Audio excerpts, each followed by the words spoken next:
Assalamu alaikum.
This ground belongs to us.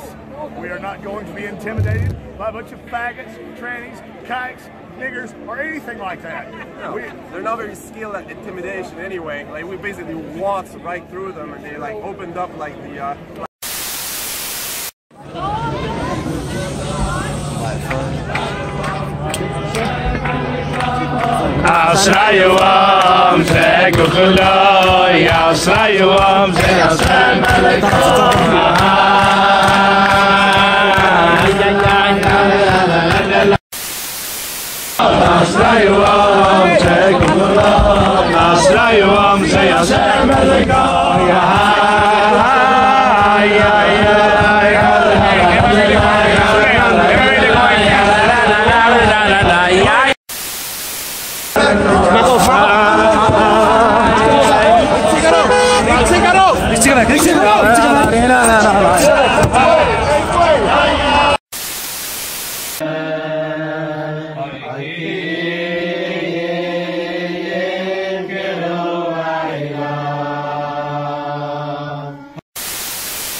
Pourquoi pas une école? C'est pas les fonds qui manquent, les gens qui ont de l'argent, c'est pas les compétences qui manquent. Pour créer une école par les Kabyles, mais qui fait le programme québécois, etc. On est au Québec, on est au Canada. J'imagine, dans d'autres spécialités, dans d'autres, je ne sais pas comment appeler ça, chacun dans son domaine, on peut faire regrouper ces gens-là pour avoir des synergies et créer de belles choses. Hein. Aujourd'hui, les musulmans au Canada et à travers le monde célébrons le début du Ramadan. Au cours du mois prochain, les gens se réuniront à la maison et à la mosquée pour prier et jeûner pendant la journée et pour rompre le jeûne lors du coucher du soleil en profitant ensemble de l'iftar. Familles et amis réfléchiront aux valeurs qui sont au cœur du Ramadan comme la compassion, la gratitude et la générosité. Le Ramadan nous rappelle qu'on peut tous en faire plus pour mettre ces valeurs en pratique, apprécier les nombreuses bénédictions de la vie et mettre les besoins des autres avant les nôtres. C'est également une occasion de célébrer les communautés musulmanes du Canada ainsi que les contributions importantes que les Canadiens musulmans apportent à notre pays. Au nom de notre famille, Sophie et moi souhaitons paix et bonheur à tous ceux qui célèbrent le Ramadan.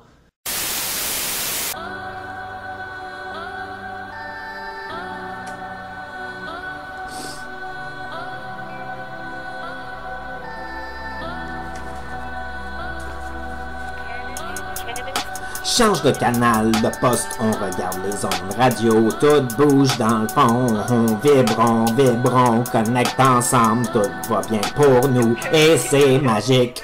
La vie est comme une réalité, on s'aime pareil, un peu différent, comme un ours, c'est une chose de même. As-tu pris le temps de comprendre? Ramadan Mubarak. Explique-le-moi tranquillement, en québécois, canadien, français. C'est-tu trop compliqué? Regarde une couleur, elle est chaude, elle brûle comme un soleil qui déborde. C'est trop dur à comprendre. Ramadan Mubarak. Explique-le-moi tranquillement. Ah, Québécois, Canadien, Français, qu'est-ce que tu dis là? Ça n'a pas de sens. La vache, elle chie. On trouve ça bizarre, mais pourtant c'est vrai. On peut pas le nier, mais tranquillement. Ramadan Mubarak. Explique-le-moi en Québécois, Canadien, Français, parce que j'ai plus de force pour me comprendre moi-même. Ouvre-moi la porte, je sais que je suis fou, mais je suis pas dangereux. Ramadan Mubarak. Je veux juste que tu m'expliques tranquillement en Québécois, Canadien, Français, juste un langage que je peux comprendre. Alors appelle la police, détruis-moi, active le bouton rouge, ta limite. Transfère-moi dans la prison, l'hôpital, qu'on me brise, qu'on me prive des paysages. Explique-moi encore tranquillement le pourquoi du pourquoi qu'on m'enferme dans un vocabulaire que je puisse comprendre. Ramadan Mubarak. En Québécois, Canadien, Français, pourquoi qu'on me prive de ma liberté? Pourquoi? J'ai perdu la tête.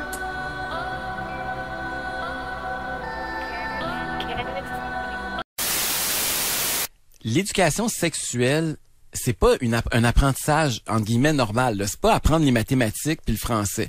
Je trouve que le gouvernement du Québec est très mal parti dans ce dossier-là. Les cours vont commencer dans quelques mois. À la rentrée scolaire à l'automne, ça va être le bordel total. On refuse encore de nous expliquer c'est quoi le plan de cours. On nous dit que ça va être dans toutes les cours. Ça veut dire quoi, ça, dans toutes les cours? Ça veut dire de la littérature érotique en français, compter des pénis en maths? Non, mais ça va... S'ils ont rien à cacher, pourquoi ils le disent pas aux parents? Il faut que les parents soient partie prenante de ce genre de décision-là. Parce que c'est bien de valeur, mais le jour où ton gars ou ta fille arrive à la maison, puis commence à te dire qu'il ou elle se pose des questions sur son genre, puis c'est plus si c'est un gars ou une fille, puis que c'est là-dessus, ça fait 2 semaines que le prof lui parle de ça, ben comme parent, faut que tu le saches. Ça peut pas se faire sans les parents. Moi, je pense que ça reste la première influence, la première personne qui a un impact puis qui a un droit de décider, c'est le parent. Bien avant l'État, bien avant l'école. Si vous pensez que l'école est pas devenue de plus en plus au Québec un centre où il y a beaucoup d'idéologies qui se diffusent, détrompez-vous, là. Regardez l'idéologie syndicale, regardez l'idéologie environnementale. Moi, je m'excuse, là, mais j'ai pas confiance que quand c'est le syndicat des profs qui fait des sorties, là, j'ai pas confiance que eux s'en aillent sur une track qui va être neutre et objective, qui va être présentée de façon scientifique, là. On a peur de zéro quoi, confiance d'abord? Le problème, c'est que présentement, les gens qui s'opposent à l'éducation à la sexualité, ce sont des gens qui ne la font pas bien, l'éducation à la sexualité de leurs enfants. Ce sont des gens qui s'opposent à l'homosexualité, ce sont des gens qui s'opposent à l'avortement, ce sont des gens qui s'opposent à l'identité de genre, ce sont des gens qui s'opposent au sexe avant le mariage. Donc, ça va faire des enfants qui sont en décalage avec leur génération. Donc, pour toi, quelqu'un qui est contre le mariage, qui est contre la sexualité avant le mariage ou qui est contre l'avortement, il n'y a pas les bonnes valeurs puis il n'y a pas les bons enseignements. C'est pas ça que je te dis. Je te dis juste qu'il va être en décalage avec sa génération. Mais vous savez, c'est quoi le paradoxe, hein? C'est que le jour où les musulmans vont s'opposer, là, il va y avoir un amendement. Puis le ministre Proulx a beau dire n'importe quoi, le ministre de l'Éducation, bullshit. Le jour où les musulmans vont décider que eux, ils veulent se retirer de leur cours parce que c'est contre leurs croyances religieuses, même si le ministre dit qu'il amendera pas son projet de loi, son cours, je m'excuse, mais ils vont se rendre jusqu'en Cour suprême s'il le faut, puis les tribunaux vont leur donner raison en vertu de la Charte des droits et libertés. Parce qu'au nom de la liberté religieuse, en ce qui concerne le taux de diplomation et le décrochage scolaire, 14% l'écart entre les gars et les filles au Québec. Et quand on regarde dans d'autres provinces, cet écart-là varie entre 1 et 7%. Quelle est votre lecture du jeu, Doc? Ben, écoute, qu'est-ce que tu veux que ce soit? J'entendais la manchette, le ministre. Le ministre qui s'en va dire que c'est à cause des parents. Oui, lui dit que c'est les parents. Les parents québécois, des moins bons parents qu'ailleurs. Comment expliquer que le taux de diplomation en secondaire 5 pour les filles est de 71%, mais 57% pour les gars? C'est les mêmes parents, là. Ben, si t'es mauvais pour ton gars, t'es mauvais pour ta fille. Me semble, bon, non? Pauvre ministre, il l'a manqué, celle-là. Bon. Est-ce qu'il est possible qu'il n'y aurait pas une idéologie égalitaire dans la nation canadienne-française? Un mépris du masculin au profit plus ou moins avoué des filles.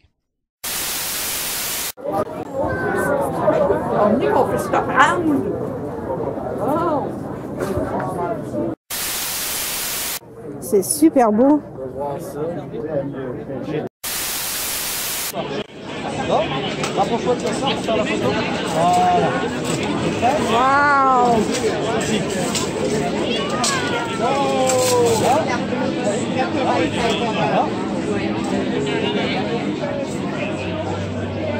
Oh, c'est trop cool! Ouais, j'étais là l'année passée, qu'il s'est quasiment mis tout.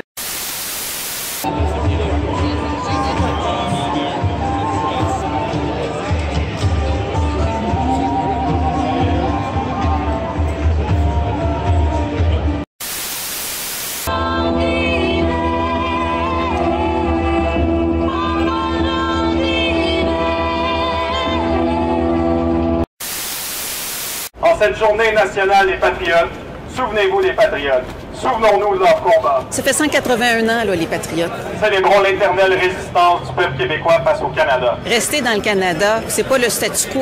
On n'avance même pas à petits pas, on recule de façon très importante. Ottawa, ravage des dictats. Le français recule, le développement économique du Québec recule, les ententes internationales nuisent au Québec, l'environnement, les décisions canadiennes nuisent à l'environnement pour le Québec. Donc c'est le temps qu'on se décide et juste qu'on se fasse confiance. Le jour où on va se faire confiance, l'indépendance, on va les réaliser facilement. Le reste, l'expertise, la capacité, le territoire, le savoir-faire, on l'a déjà.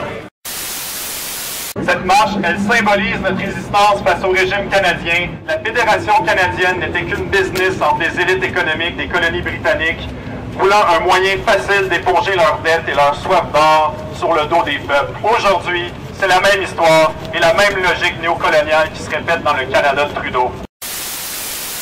Plus que jamais aujourd'hui, notre combat pour préserver notre langue, réformer nos institutions démocratiques, protéger adéquatement nos droits face à ce Canada broyeur des nations et serviteur des pétrolières pour atteindre le véritable statut de citoyen par notre émancipation collective. Et c'est à Montréal qu'il faut que je le dise, parce que s'il y a au monde une ville exemplaire par ses réussites modernes, c'est la vôtre! Je dis c'est la vôtre et je me permets d'ajouter, c'est la nôtre! Il n'est pas dans la nature des choses que le peuple français du Canada vive éternellement sous la domination des Anglais! Vive Montréal! Oui! Vive le Québec! Oui! Vive le Québec libre!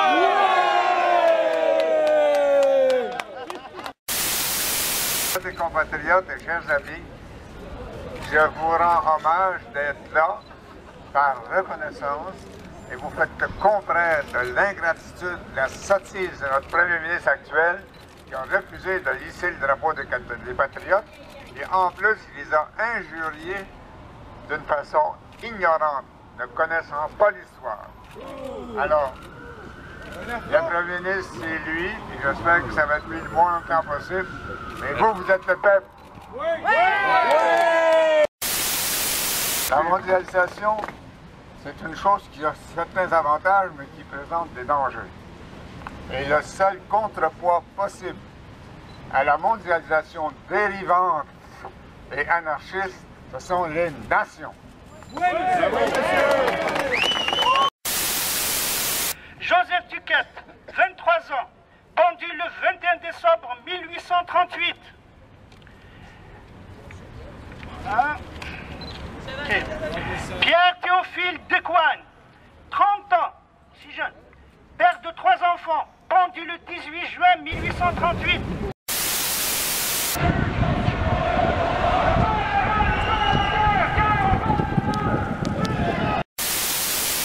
Dans quelques mois, dans quelques semaines, on le sait, le cannabis sera légalisé au Canada.